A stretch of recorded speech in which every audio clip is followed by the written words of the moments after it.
ውድ ቻናላችን ቤተሰቦች እንኳን ወደ ቻናላችን በደህና መጣችሁ። እሁድ ምሽት 1 ሰዓት ተኩል ላይ የእንግሊዝ ፕሪሚየር ሊግ ተጠባቂ ጨዋታ በሊቨርፑልና በማንቸስተር ሲቲ መካከል በኢታድ የሚደረግ ጨዋታ አለ። ከዛ ጨዋታ በፊትም አሰልጣኝ አርነ ስሎት ከጋዜጠኞች ጋር ቆይታ አድርገው ነበር። በዚህም ቆይታቸው የተለያዩ ጥያቄዎችን ተጠይቀው ለነዛ ምላሽ ተሰጥተዋል። ምን ተጠየቁ ምንስ መለሱ የሚለውን ይዤላችሁ መጥቻለሁ። እስከመጨረሻው ደቂቃ ድረስ አብራችሁን ቆይታችሁ እንድትከታተሉት በአክብሮት እጋብዛለሁ። ሰብስክራይብ፣ ላይክ፣ ሼር እያደረጋችሁም የቻናሉ ቤተሰብ እንድትሆኑም በአክብሮት እጠይቃለሁ። አሁን በቀጥታ ወደ ጋዜጣዊ መግለጫው የምናመራ ይሆናል። በመጀመሪያም የተጠየቁት ይህ ጨዋታ ለሁለታችሁም ወሳኝ ጨዋታ ነው። በተለይ ደግሞ ከአርሰናል ጋር ያላችሁ የነጥብ ልዩነት ስንመለከት ምናልባትም ይህንን ጨዋታ እየተሸነፈ ከዋንጫው ፉክክሩ ሊወጣ ይችላልና በዚህ ዙሪያ ምንድነው ያላችሁ ሐሳብ ተብለው ተጠይቀው ነበር። እሳቸውም በምላሻቸው በዚህ ሰዓት የኛ ዋንኛው ትኩረት ራሳችንን ማሻሻልና የማንቸስተር ሲቲ ጨዋታ ብቻ ነው። ስለ ታይትል ሬሱ ወይም ደግሞ ስለ ዋንጫ ፉክክሩ ምንም የምናስብበት ጊዜ ላይ አይደለንም የምንገኘው። እንደምታውቁት በተከታታይ ጨዋታዎችን መሸነፋችን አይዘነጋምና በዚህ ሰዓት ትኩረታችን የሚሆነው ራሳችንን ማሻሻል እንደዚሁም ደግሞ ተጫዋቾች እንዳይጎዱብን ማድረግ ላይ ብቻ ነው። ስለዚህ በዚህ ሰዓት ስለ ዋንጫ ፉክክሩ የምናስብበት ጊዜ ላይ አይደለንም የምንገኘው የሚል ምላሽን ሰጥተዋል። በመቀጠል የተጠየቁት ሪያል ማድሪድ ጨዋታ ላይ ያሳያችሁት ምርጥ ብቃት ከዚህ በኋላ ላሉ ጨዋታዎች ምን ያህል ይጠቅማቸዋል ተብለው ተጠይቀው ነበር።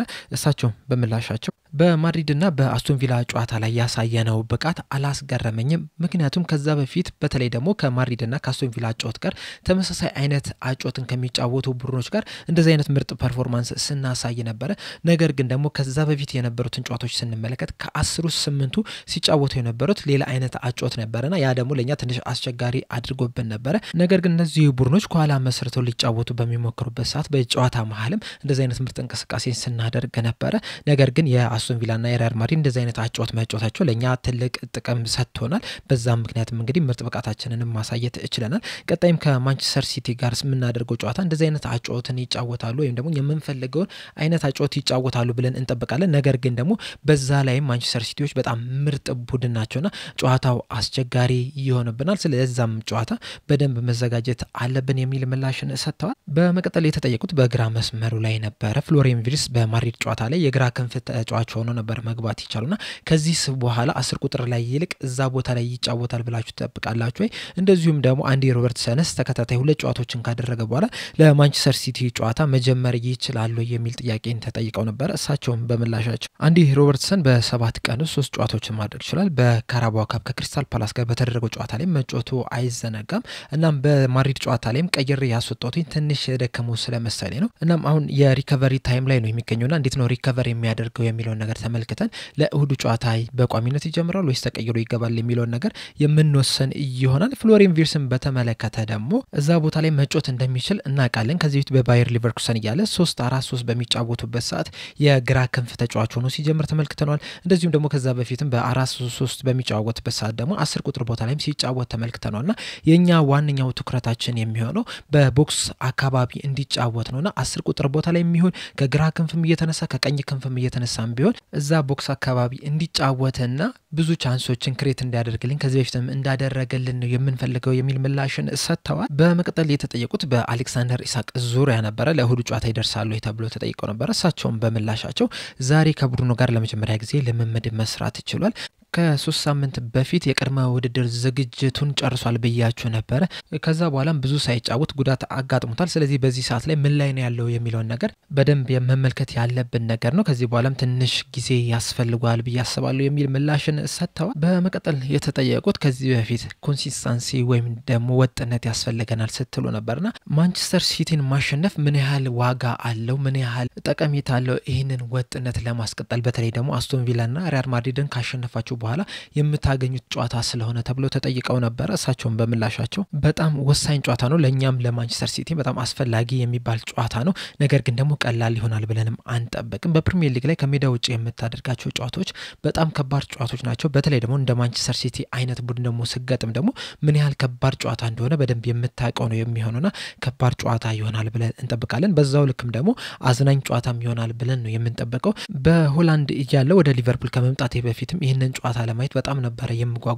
እንደዚሁም በጣም የሚያጓጓና ተጠባቂም ጨዋታም ጭምር ነው። ምክንያቱም ሁለቱም ቡድኖች ላይ ጥራት ያላቸው ተጫዋቾች አሏቸው።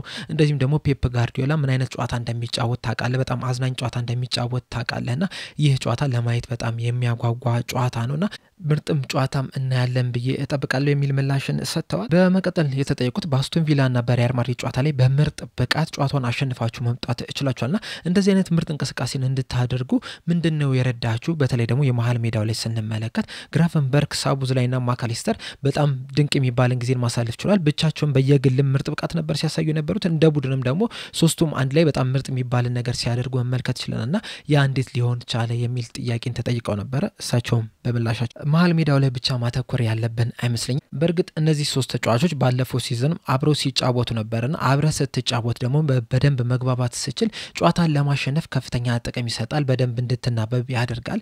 ነገር ግን እንደዛም ቢሆንም በዚህ ሲዝን ብዙ ጊዜ አብረው አልተጫወቱም በተለያዩ ምክንያት። አንደኛ ተጫዋቾች ራሳቸው የተጎዱ፣ ሁለተኛ ደግሞ የተለያዩ ቦታዎች በመጎዳታቸው። አሁን ለምሳሌ ሳቡዝ ላይ በቀኝ ክንፍ ተከላካይነት ሲጫወት ነበር፣ የተለያዩ ቦታዎችንም ከቨር ሲያደርግ ነበርና በዛ ምክንያት ብዙ ጊዜ አብረው አልተጫወቱም። አብረው ሲጫወቱ ደግሞ ጥሩ የሚባል እንቅስቃሴንም ሲያደርጉ መመልከት እችለናል። በእነዚህ ሁለት ጨዋታዎች ላይም በጣም ጥሩ የሚባል እንቅስቃሴን ማድረግ ችሏል።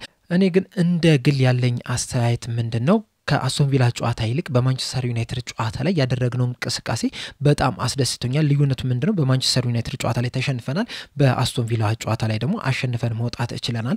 በዛ ምክንያት የአስቶን ቪላን ጨዋታ ልወደው ይችላል። ነገር ግን ያደረግነውን እንቅስቃሴ ስንመለከት ከኦፕን ፕሌይ ወይም ደግሞ ከግልጽ ኳስ የፈጠርናቸውን ቻንሶች ስንመለከት በማንቸስተር ዩናይትድ የፈጠርናቸው እድሎች በጣም ብዙ ናቸው። ነገር ግን ስታሸንፍ ነው ሁልጊዜም ጥሩ የሚሆኑና በማሸነፋችን እነዚህ ሁለት ጨዋታዎች በጣም ደስተኛ ነኝ የሚል ምላሽን ሰጥተዋል። በመቀጠል የተጠየቁት ከሳቡዝ ላይ ከዚህስ በኋላ ምን አይነት ነገር እንጠብቅ የሚል ነበረ። በተለይ ደግሞ በአስቶን ቪላና በማድሪድ ጨዋታ ላይ በጣም ምርጥ እንቅስቃሴን ማድረግ ችሏል። በተለይ ደግሞ በማድሪድ ጨዋታ ላይ ሁሉም ቦታዎች ላይ ሲሯሯጥ ነበረ፣ በጣም ምርጥ የሚባል እንቅስቃሴንም ሲያደርግ ነበረ። ምናልባትም ስቲቨን ጀራርድ በማድሪድ ጨዋታ ላይ ባሳየው ብቃት በጣም የሚኮራ ይመስለኛልና ከዚህስ በኋላ ከሳቡዝ ላይ ምን ነገር እንጠብቅ የሚል ጥያቄን ተጠይቀው ነበረ። እሳቸውም በምላሻቸው በእነዚህ ሁለት ጨዋታዎች ላይ ብቻ ሳይሆን በዚህ ሲዝን በአጠቃላይ በጣም ምርጥ የሚባል ብቃቱን እያስመለከተ ነው የሚገኘው። ነገር ግን ደግሞ በእነዚህ ሁለት ጨዋታዎች ላይ የሱ ብቃት ብቻም ሳይሆን የቡድኑን ብቃት በጣም ለየት ብሎ ነው የተመለከተው። በጣም ምርጥ የሚባሉን እንቅስቃሴን ማድረግ ይችላል። በተለይ ደግሞ ከኳስ ውጪ የሚያደርጋቸውን እንቅስቃሴዎች በጣም ነው የምደነቀው፣ በጣም ነው የምወድለት። ምክንያቱም በጣም ሃይ ፕረስ ያደርጋል፣ ወደ ኋላ እየተመለሰ በጣም ሲከላከል መመልከት ይችላልና ከኳስ ውጪ በጣም ድንቅ የሚባል እንቅስቃሴን ማድረግ ይችላል። ከኳስ ጋርም በጣም ምቾት የሚሰማው ተጫዋች ነው። እንደዚሁም ለቡድኑም በጣም ትልቅ አስተዋጽኦ ማድረግ የሚችል ተጫዋችና በጣም ምርጥ የሚባል እንቅስቃሴ ማድረግ ይችላል። በተለይ በእነዚህ ሁለት ጨዋታዎች ላይ ከሱ ስታንዳርድም በላይ ነው እንቅስቃሴ ማድረግ ይቻለው። ከዚህም በኋላ እንደዚህ አይነት ነገሮችን ከሱ እጠብቃለሁ የሚል ምላሽን ሰጥተዋል። በመቀጠል የተጠየቁት በአንዲ ሮበርትሰን ዙሪያ ነበር። አንዲ ሮበርትሰን በክረምት የዝውውር መስኮት ሊቨርፑልን ለመልቀቅ ተቃርቦ ነበረ። ነገር ግን በዚሁ በመቆየቱ ምክንያት በጣም ድንቅ የሚባል እንቅስቃሴን እያስመለከተ ነው የሚገኘው። በተለይ ደግሞ ያለፉትን ሁለት ጨዋታዎች ምርጥ ብቃቱን መመልከት ይችላል። ይህ ሲዝን እንዳበቃ የሱ ኮንትራትም በዛው የሚያበቃ ይሆናልና ከዚህ በኋላ በእንደዚህ በትልቅ ደረጃ መጫወት ይችላል ብላችሁ ታስባላችሁ ወይ የሚል ጥያቄን ተጠይቀው ነበረ። እሳቸው በምላሻቸው ባለፉት 7 ቀናቶች ውስጥ 3 ጨዋታዎችን ማድረግ ችሏል። በሁለቱ ጨዋታዎች ላይ ደግሞ በጣም ምርጥ የሚባል ብቃቱን ማስመልከት ይችላል። በእርግጥ ቡድኑ ምርጥ ብቃት ሲያሳይ በግልም ተጫዋቾች ምርጥ ብቃት ማሳየታቸው አይቀርምና በእነዚህ ሁለት ጨዋታዎች ላይ በጣም ምርጥ የሚባል እንቅስቃሴን ሲያደርግ ተመልክተናል። ከኳስ ጋር ምቾት ሲሰማው ነበረ። እንደዚሁም በመከላከል ደረጃም ጥሩ ተጫዋች ሆኖ መመልከት ይችላልና በዚህ ሰዓትም ጥሩ የሚባል እንቅስቃሴን እያደረገ ይገኛል የሚል ምላሽ ሰጥተዋል። በመቀጠል የተጠየቁት ሳቡዝ ላይ ከኳስ ውጭ የሚያደርገውን እንቅስቃሴ አደንቅለታለሁ፣ ወድለታለሁ የሚል አስተያየትን ሰጥተው ነበረ። ከማድሪድ ጋር በተደረገው ጨዋታ ላይ ደግሞ መሐመድ ሰላም ወደ ኋላ እየተመለሰ እንቅስቃሴ ሲያደርግ ነበር። ሪከቨሪው በጣም ጥሩ ነው የነበረው። እንደዚሁም ደግሞ ወደ ኋላ እየተመለሰ ብራድሊንም ሲያግዝ ነበርና በዚህ ዙሪያ አውርታችሁበት ነው ወይ ወደ ኋላ እየተመለሰ የነበረው ወይስ በራሱ ተነሳሽነት ነው ወደ ኋላ ተመልሶ ቡድኑን ሲያግዝ የነበረው የሚል ጥያቄን ተጠይቀው ነበረ። እሳቸውም በምላሻቸው መሐመድ ሰላህን ሁልጊዜ የምንጠብቀው ጎል እንዲያስቆጥር አሲስት እንዲያደርግ ነው። በዛም ለኛ ትልቅ ድጋፍ ይሰጠናል።